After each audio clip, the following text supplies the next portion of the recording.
साथ हैं। अनुराग, मैं देख रही थी 2022 के आंकड़े, 2019 के आंकड़े, 2017 के आंकड़े, तो एससी में पैठ जो आपकी होनी चाहिए थी, बीएसपी ने जो वैक्यूम क्रिएट किया, जो पैठ आपकी होनी चाहिए थी, वो वोट बैंक सारा भारतीय जनता पार्टी ले गई। तो पार्टी से कहीं चूक तो हुई है उस वोट बैंक को अपने साथ लाने में। देखिए, आपने कहा कि भारतीय जनता पार्टी की नजर किस पे है।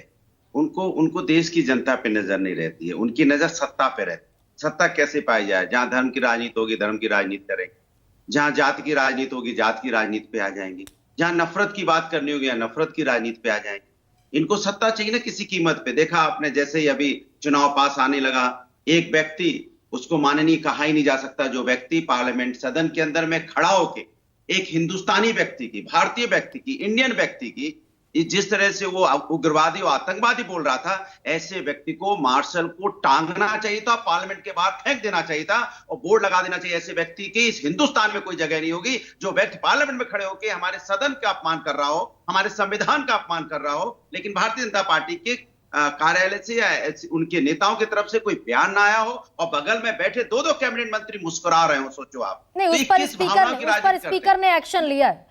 अनुराग भदौरिया, आपकी जानकारी के लिए उस पर ओम बिरला ने एक्शन लिया।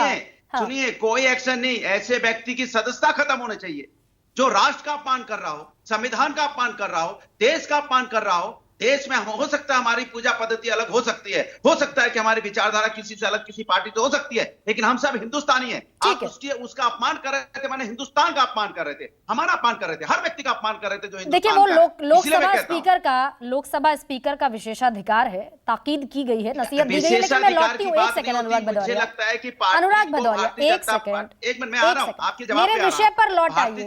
ये विषय नहीं है मेरा, मुद्दों पे आ रहा हूँ, आपके मुद्दों पे आ रहा हूँ, क्योंकि राष्ट्र का मुद्दा है। भारतीय जनता पार्टी को ऐसे व्यक्ति को दल से निकाल देना चाहिए, संस्था खत्म कर देनी चाहिए और ऐसी व्यक्ति पे ठोस कार्रवाई करनी चाहिए। नया भवन है, नया संसद है और इसमें नई नजीर पेश करनी चाहिए कि जिस तरह की जो बात करेगा राष्ट्र में। मैंने कहा अनुराग भदौरिया, एक सेकंड मैंने कहा वो लोकसभा स्पीकर का विशेषाधिकार है, वो उनके दायरे में आता है। अनुराग भदौरिया मुझे ये बताएं, अनुराग भदौरिया मुझे ये बताएं कि अब अनुराग भदौरिया ये बताएं, आपके जवाब पे आ रहा हूं। देखिए, भारतीय जनता पार्टी के अभी प्रवक्ता कह रहे थे, एक महिला देश की आदिवासी समाज से आती है, राष्ट्रपति महिला।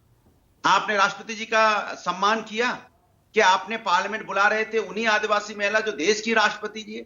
क्या आपने बुलाया उनको? नहीं बुलाया। क्या पार्लियामेंट का पहला दिन था, क्या आपने राष्ट्रपति जी को बुलाया? जो आप यहाँ पे दम भर रहे हैं आदिवासी समाज की, नहीं बुलाया। तो आप किस बात की बात कर रहे हैं? आप पद दे के उसके बाद नहीं बुलाएंगे तो इसको क्या कहते हैं? दूसरी बात, आप ओबीसी समाज की बात कर रहे थे, आप क्या उमा भारती जी है, क्या कह रही हैं इसके बारे में?